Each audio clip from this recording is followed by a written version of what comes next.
Hey, what's up, guys? Mr. Dan here. Welcome back to another edition of Franchise Frenzy. This will be the part nines for September. So, last month we had five, and this month we still have five left out of the original 10 that I chose. So, let's get right to it. Number five, starting from the bottom to the top. My least favorite.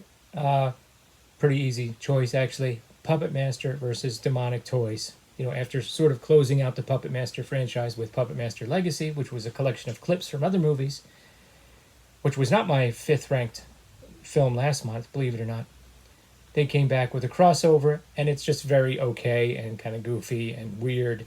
You got Corey Feldman doing like an old man's voice, because this is like 15 or 20 years ago. He's got talks like this. It's weird. It has like a Christmas theme. They're counting down to Christmas Eve. There's a demon involved.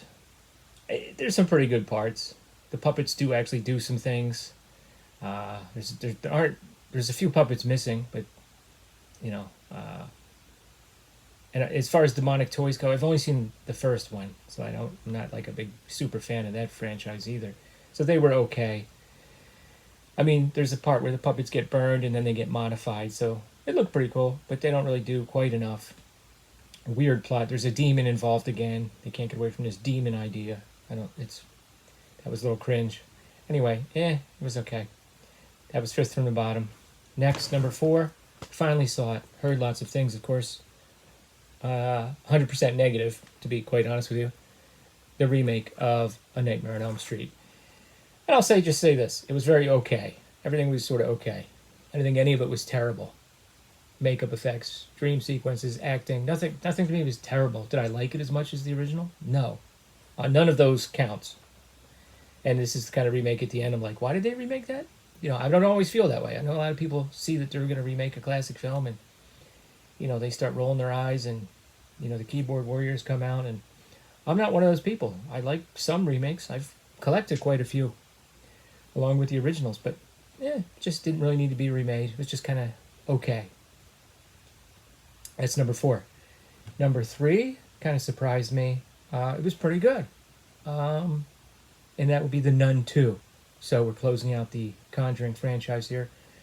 Took me a little while to get into it. And as I've said, once the craziness happens, the supernatural things kick into high gear, sometimes I'm almost like looking at the clock. In some of the films it works for me and some doesn't. I haven't really been able to explain why. This one was a little bit of both. There were some pretty good parts in this. Well-made film. Good-looking film to look at. Great settings. It was pretty good. The Nun 2. Next really surprised me. I went back and forth between this one and The Nun 2. After Diary of the Dead, I didn't really have much hope for this one. Survival of the Dead. Definitely like this better than Diary. Not quite as much as Land. But it was pretty good. Effects, mixed bag. Like the last, Romero's second trilogy. Like all three of the films. The effects are a mixed bag. Some are pretty good. The characters are kind of annoying. A lot of them did grow on me as it went on. And they're actually pretty good.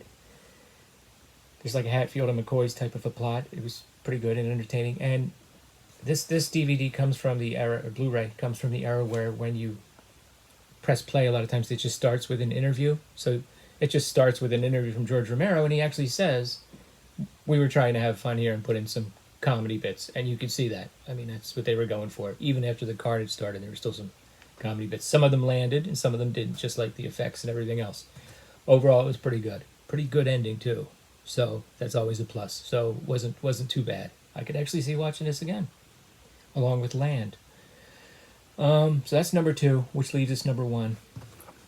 Spiral, a pretty good Saw adjacent type of film.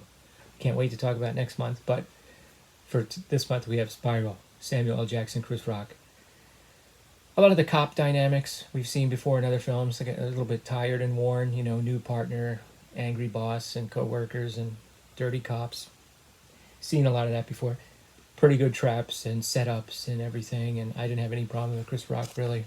It's pretty good. It was pretty entertaining, I think. I don't know. I don't know if I liked it as much as I liked Jigsaw, but it was pretty close. I mean, it was okay. So almost by default, that's my number one this month.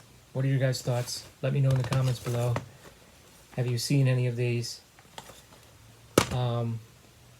Agree or disagree? Let me know in the comments below. See you back next month for the part 10s in my dwindling franchise frenzy. Later.